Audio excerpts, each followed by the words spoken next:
Hey guys, and down here, this is going to be my chapter review to The Seven Deadly Sins, or Nanatsu no Taizai 324, Brothers' Promise. And this was a good. It was a good. I kind of enjoyed the read, but as per usual, there are many things you can pick holes in this chapter. So let's get right down to it. So first we have we have Gelda coming down from high. She's flying down. All these Zeldris looking up at her, no doubt getting her like real excited. And we see Meliodas. He's just like, yo, shit, it's Gelda. Zeldris is having the same kind of reaction. All the mini Zeldris are like, Gelda, Gelda, Gelda, Gelda. It's getting a little bit a little bit too much for her, and she instantly, like, there's no thinking, no nothing. She picks one Zeldris, pokes his nose, and she's like, "You're the real deal, I know." And he's like, he asks her if she's the real deal, and she's like, "How dare you even like, I can't believe you can't distinguish me from like the fake. You know, I'm your true beloved. How can you not distinguish me from a fake?" And she's giving him that like intense gaze, and he instantly shits himself. And I was like, "Oh shit, okay, so now we see what it is." Zeldris is he's the more, what's the passive one in the relationship. She seems to be the more what's the submissive one in the relationship, sorry, where she seems to be the dominant one. Let's just put it that way. I don't think I can put it any other clearer way, to be fair. So he's there sweating buckets, like, no, it's just like, I can't believe you're actually in this place, but you're definitely the real Gelda and stuff like that. But the thing that triggered me a little bit is Meliodas. He's here like, yo, how did you know that was the real Zeldris Gelda? Like, what is your reason behind picking that Zeldris out of the many? And she says, well, if you were in my shoes, you'd definitely be able to identify the real Elizabeth, right? And he's like, oh yeah, that's a good point. And I was like, no, that's not a good point. That's a shit point. That's if there's a point that makes you think, you know, the author really hasn't considered why, that's the point you'd give. You know, the one point he could have given where it's like, how can I portray that I haven't thought about this point at all? That's the point you give. And I was like, that's a shit reason. All the other Zeldrises are made to match him. If she'd asked a particular question that maybe the other Zeldrises wouldn't have known because they're Demon King clones, something like that, maybe they don't have the same memories as he does, or maybe they will have different memories or something like that, and he has the one true memory, and then I'd get that. And maybe Meliodas should even be able to do stuff like ask him, like, do you remember when we went to slay dragons or some shit? But I would have been fine with that if she'd asked him a question that only he would know. Maybe Meliodas can't do that because he doesn't have enough of a bond with his brother. But she didn't do that. She just simply poked this one on the nose, and she was like, yep, you're the real deal. I can tell from a mile away. I can smell your, what is it? It's not endorphins, your pheromones from a mile away. And he's just like, okay, that's a good enough reason. So she prepares to freeze Zeldris. All the other Zeldris grow panda eyes. Like, that's the only way I can describe this. They grow panda eyes. Everyone's shocked. They start saying, eliminate her. They're going, brains, full ape shit. And they attack Gelda. She evades a few of their attacks, and then suddenly she's jumped by the rest of them. But Meliodas jumps in the way here, tanking their attacks. And, you know, he's just there basically saving Gelda, knowing what he's about to do from the panda-eyed Zeldrises. So Meliodas sheds a little bit of blood. Zeldris is surprised that he's actually helping. I'm like, the whole reason he's here and hasn't dipped yet is because he's helping you. Like, how much more surprised can you be? He's here, he's helping you out. Get that through your thick skull. I understand he's betrayed you twice in the past, but he's here to save your ass. Why else would the guy be here? There's no ulterior motive. Just get it through your skull. Gelda's also like, Meliodas, why? She should be more kind of clued into the fact that Meliodas isn't like, he's not the bad guy in this kind of three-way relationship kind of thing, even though that's not really what it is. He's not the bad guy at all. He's been stuck between a rock and a hard place. The fact that he didn't kill her should be enough, right? But apparently she needed an explanation as well. So he says, Zeldris, he needs you more than anything. I'm entrusting him to you.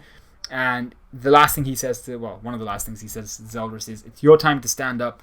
Your time to fight against Father and defeat him. So he has to fight against the Demon King, which is remarkably similar to what Meliodas just did in the last kind of before these last epilogue chapters. What he did. So basically, what I'm saying is this is a rinse and repeat. The washing machine cycle is going at it again. It's the same damn thing. So Nakaba points for creativity there and originality. So we then see Meliodas unleash an attack I'm not sure if he's used before, because I've never seen Meliodas use a move called Purple Lightning anything, but he uses Purple Lightning Sword Flash, takes out all the other panda-eyed Zeldrises, and the new Zeldris is freed by, I think, Meliodas' attacks, and he falls right into the open bosom of Gelda. And after thousands of years of having not seen each other, that's the way you greet your fair lady. Even though he doesn't own her or anything. Don't kill me for saying your fair lady. So did he then turns to Meliodas and he's like, did you really come here to save me? Meliodas, if I was Meliodas, I would have been like, bitch, yeah, what the fuck you think I'm doing here, man? I've been here trying to save your ass all this time, and you're asking me still whether I'm actually here to save you. Whether I say it now or not, does it really change the fact that, my actions should be louder than my words, and I've been acting pretty beastie trying to get you out of here, like a true brother would, and you're still asking me this shit. So he this time it's his words that affect Zeldris. Okay, cool. And he's like, let me act like an older brother for once. After all, you're my one and only little brother in this world, as opposed to the many other worlds. And Zeldris is quite moved by this. Gelda's like, yo, thank you. Zeldris is looking down at the floor, and this is the cool part, actually. I like this part. Meliodas is looking at him, he's like, let's meet back up on the other side. I was like, yes, okay, cool. So we're going to get, I know it's going to be a rinse and repeat, but he's kind of giving that encouraging kind of nudge to his younger brother. He's like, alright, go out, kick some ass. Go out, clap the booty of the Demon King. Do what you gotta do. Kick the everlasting shit out of our dad. I know that sounds bad in every possible way, but he's like, I'll meet you on the other side. So he's not even like, I hope we can meet on the other side. He's like, we're meeting back up on the other side, bro. So Zeldris is just there. He's kind of like stirred by the words of his brother, and he's like, alright, whatever it takes. And I was like, whatever it takes. Like, is this Endgame? Is Black Widow gonna not die? Maybe? I don't know. But so this is where the Demon King's just like, Meliodas, by the way, has now evacuated the soul realm because he actually damaged the physical bodies of the panda-eyed Zeldrises. So he's been pushed out of this soul realm. He's gonna go back to the real world. And the Demon King is just there talking to Zeldris again. He's like, ahaha, your body's mine. You're never gonna see your older brother again. I'm gonna kick your ass. And Zeldris is just there with his father behind him, and he's got that furrowed brow. Zeldris is like, he's got that look in his eye where he's like, I'm gonna dish out some pain. So I'm ready. I'm actually excited to see what Zeldris can do, because I feel like Zeldris, we've seen him powerful. We've seen him at his probably most powerful state, but I want to see him go beyond that. I want to see what he can do when he goes 100%. I want to see him kick some ass. So he looks at his dad and he's just like, I'll just have to take you down. That's how the chapter ends. The next one's called Those Who Resist. I assume talking about, Gelda and Zeldris in the soul realm, and the sins, and Elizabeth in the real world. And by the way, everyone's going on about how Gelda's done more in these last 2-3 chapters than Elizabeth has done in 300. Well, you're not wrong there, but I suppose that's just the way that Elizabeth has been written. Elizabeth has done stuff, okay? She's in a whole variety of different things, but she just hasn't been very pivotal to the story at all, which Gelda seems to be in these few chapters. But I thought it was a decent chapter. Once again, it's a kind of a rinse and repeat of what we've already seen. We're getting a soul realm versus real realm kind of thing. It's basically all the same thing we've seen before. So the only difference is I'm excited to see Zeldris actually put in some work.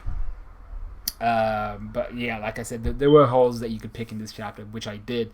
But it was more or less enjoyable. I just hope we get to see Zeldris actually put in some work.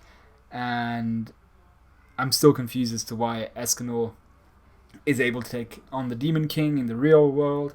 I mean, I know he's being supported by Ban and King, but the fact that he's there punching holes in the guy when he couldn't even take on, I think he couldn't take on Chandler, was it? Or was it Kusake? It was one of the two, or was it two of the two? But I'm surprised that Escanor in his not V1 form. And then that actually brings up the question of Mile. I mean, like, isn't Mile is supposed to be stronger with his grace, right? Than Escanor has ever been, because it's Miles' grace. He was given it, and his body can actually hold it. His body has the capacity to utilize it to its full capacity twice. And he's there, and he was like, "No, I can't interact. I can't fight the Demon King." And I'm just like, is it that he can't fight the Demon King, or that he won't because he feels like it's not his responsibility? But then I understand he feels it's not his responsibility, but he's given it to Escanor, and Escanor's now going to die because he's using the grace of someone who's, actually able to use it.